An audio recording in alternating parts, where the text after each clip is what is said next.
Good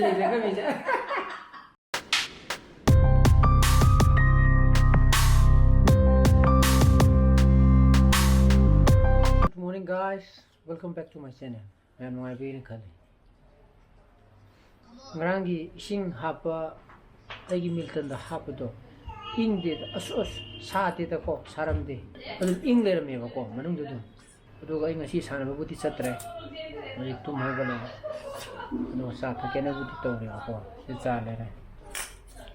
Aduh nah hinggai lagi Milton ki flax da sing deh. Sanaram dai chalam dai do ina lumbulum sala go ina pubuna khwaidi chummani ko nung dang dang rang ina sam do ayu phaw kem ta sa ga leiram de hama ko ina chono pai pung pan tare pung mam ba khai de ina mai exam ne na diti de lei ro ji ajida ipad hang do go ji lei re pakha tha ga da bna si rest to ga lei re longda ta ra ga pung mam ma khai तातरे को मी अमा मुत ngaire मोगी question थारो को ngaire ने इबानी की थारो त्रिए नंदी को है खाली बाकी फर्स्ट तो लागतो नि ना अदन कान नि सिंग जे मुक साहम के ngang की सिंग दो ताबरा उन तागे तुम ता ले रे क्लास की तो कोई नहीं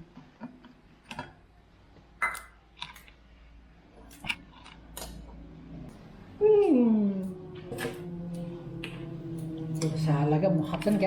아니 나나 왜 이싱도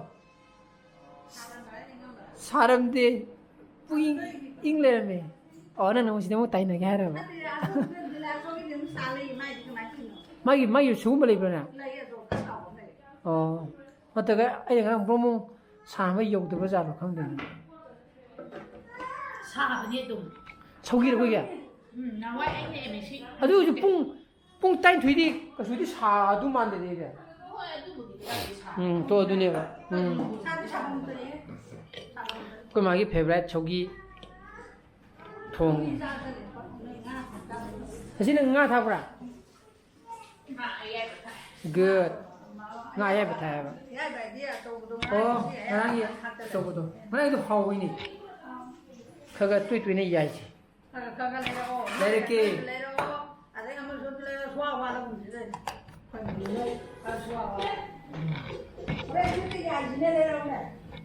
이제 내가 이제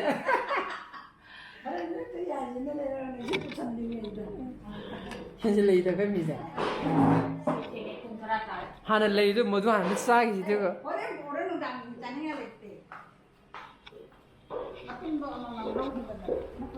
그게 पासों दी चले है आधा कोकोई साक साक होके इंजांग जे काम करम खंग दे मैं इंजांग जे काम करम न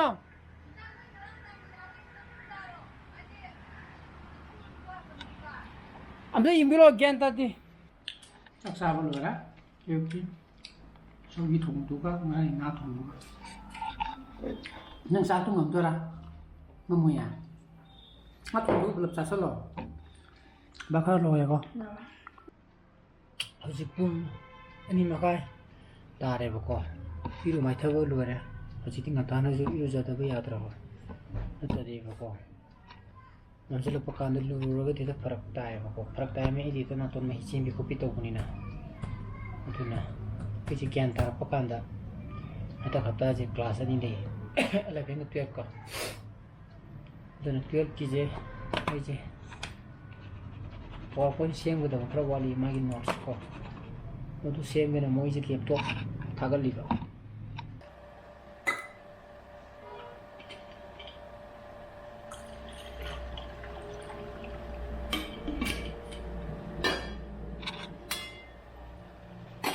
시지신 이렇게 사함마다 거의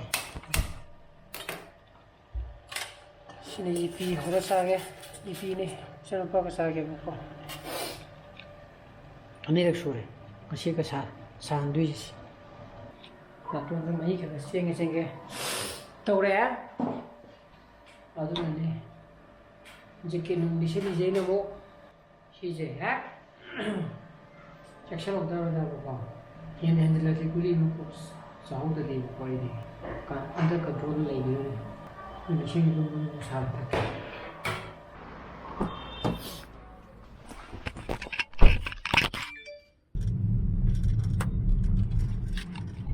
Hangsi pong mga makay.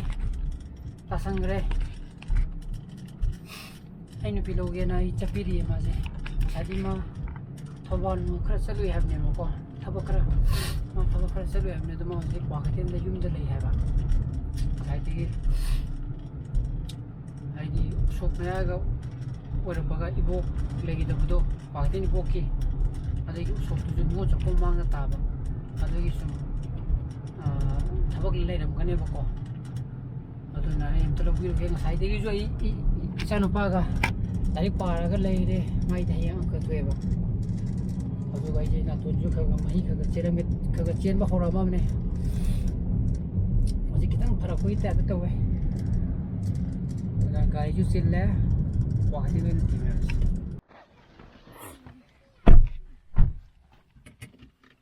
Ini bilo ko le. Wa chen de gi chano ji ga solo ge. Thawal ka de wa chali na. Thawal chale ha tu na. Ang phanga thawal chali ni. Ani ma. Mi ni mak lai ti ro. Amana pa lai ta amana masa lai ta. Masa o na gen ni pi to. Ma te de man. Odan jum do ni te na se ko. Ya. Ida mai botol je ma le le. Tere kwa apa na na si je. Masa de ising thap ko da ma botol je ma loi do re ko pik than bane ba. Lao se si thau lao sing je.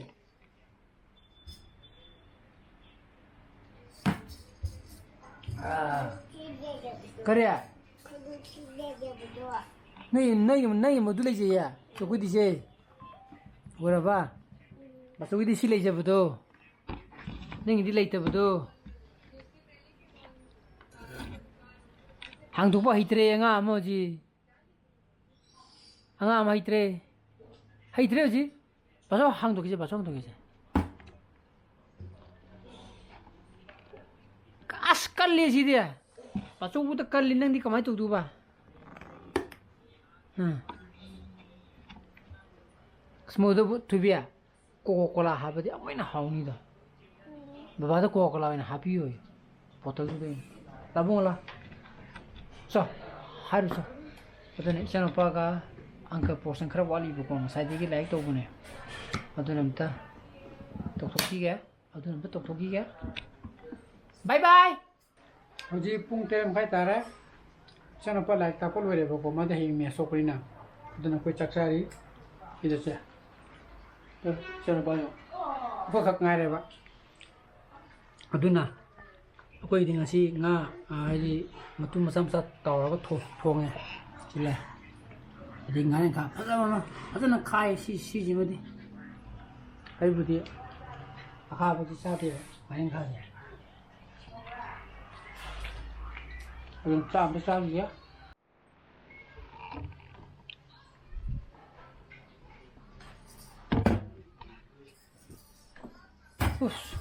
Belum sakto ya. Dan editing to bo hawrage 7:45 musar kaya bako. Dan ngasi bos di mata introduction serage bos super thogadi like to biramo share to bio ono views or subscribe to biramo ko nuksan bajale bio. So please be safe and be healthy. Bye bye. Good night.